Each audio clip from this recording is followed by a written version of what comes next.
السلام علیکم۔ موجودہ صورتحال جو ہمارے ملک بھارت میں ہوئی ہے، تو ہم جمیع خدام خواجہ حضور غریب نواز رحمۃ اللہ علیہ اجمیر شریف سے ایک پیغام دینا چاہتے ہیں مسلمانوں کو کہ سویدھان کے دائرے میں رہ کے اپنی آواز بلند کرنا سیکھیں، اور جو بھی کبھی بھی دین و ملت کے معاملات ہوئے ہیں، چاہے وہ ناموس رسول کا معاملہ ہو صلی اللہ علیہ وآلہ وسلم یا اہل بیت اطہار کا، بارگاہ حضور غریب نواز سے ہمیشہ آواز اٹھی ہے۔ لیکن افسوس، جن کا کہ دائرہ سب میں وسیع ہے، درگاہ اور خانقاہوں کا بھارت میں اور بر صغیر میں، یہاں سے خاموشی کیوں ہے؟ نکل کر خانقاہوں سے ادا کر رسم شبیری، اور یہ وقت مسلکی اختلافات کا نہیں ہے۔ مسلکی اختلافات کو درکنار رکھتے ہوئے، بالا طاق رکھتے ہوئے ہمیں قوم و ملت کے لیے آواز اٹھانی ہے۔ بے شک ہم اس چیز کی سخت مذمت کرتے ہیں جو مہرولی شریف میں بابا قطب الدین بختیار کاکی رحمۃ اللہ علیہ کے قرب و جوار میں جو 700 اور 800 سال پرانی مسجد، مدرسہ، قبرستان ڈھائے گئے ہیں، ہم اس کی سخت مذمت کرتے ہیں۔ یہ اس دور کے قبرستان تھے جو بابا قطب الدین بختیار کاکی، جو حضور غریب نواز کے جانشین ہیں، ان کے ہم اثر تھے، خلفاء تھے اور مریدین تھے۔ اتراکھنڈ میں جو کچھ ظلم ہوا، 14 فروری کی تاریخ تھی کورٹ کی، اس سے پہلے ہی آ کے نگر نگم نے سب ستیہ ناش کیا۔ باقاعدہ مشین گن چلائی گئی مسلمانوں پہ اور ظلم و مظالم اٹھائے جا رہے ہیں۔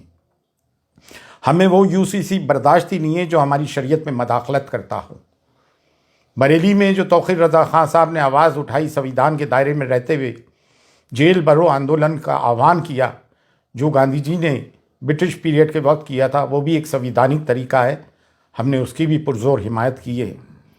اور مفتی سلمان اظہری صاحب کو جو بندی بنایا گیا، ان پہ کیس لگایا گیا، ایسی انہوں نے کون سی بات کر دی تھی؟ اور ATS کو اس میں حائل کر دیا گیا۔ جب بھی کوئی مسلمان کوئی اپنے حقوق کی آواز اٹھاتا ہے، اپنے پہ ہو رہے ظلم کی آواز اٹھاتا ہے، تو اس کے تار پاکستان سے یا کسی بھی ٹیررسٹ آرگنائزیشن سے جوڑنے کی کوشش کی جاتی ہے۔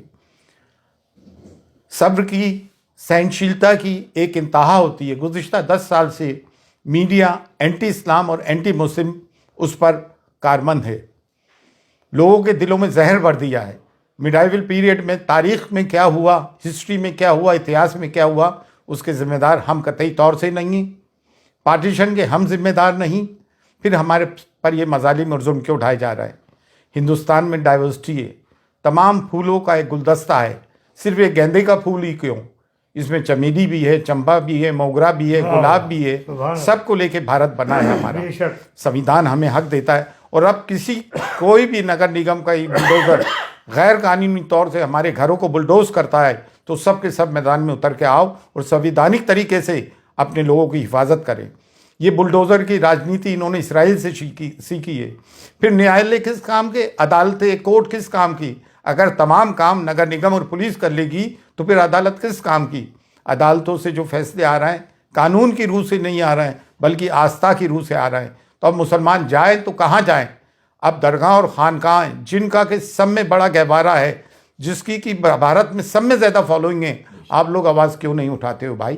بارگاہ غریب نواز جو کلیدی درگاہ ہے، جب یہاں سے آواز اٹھ رہی ہے تو آپ لوگ بھی آئیں اور کھل کر اپنی آواز اٹھائیں۔ یہ نہ سوچیں کہ میں خاموش رہوں گا تو بچ جاؤں گا، نہیں، یہ ہم پہ یلغار کر دیا گیا ہے، اور سویدھان ہمیں حقوق دیتا ہے کہ ہم اپنی بات کو سویدھان کے دائرے میں رہتے ہوئے ڈیموکریٹک طریقے سے آواز اٹھائیں۔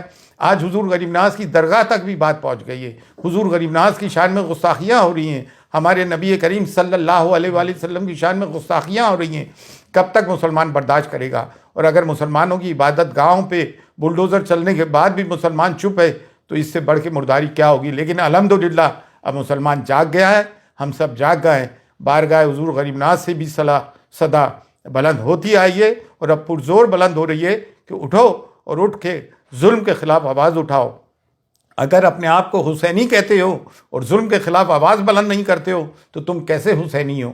مسلکی اختلافات اپنی جگہ ہیں، لیکن ملت کی بنیاد پر مسلکی اختلافات کو بالائے طاق رکھو، اور جو لوگ بول رہے ہیں ان کی حمایت کرو۔ آؤ اور بولو مسلمانوں کے ظلم کے خلاف۔ فی امان اللہ، اللہ حافظ۔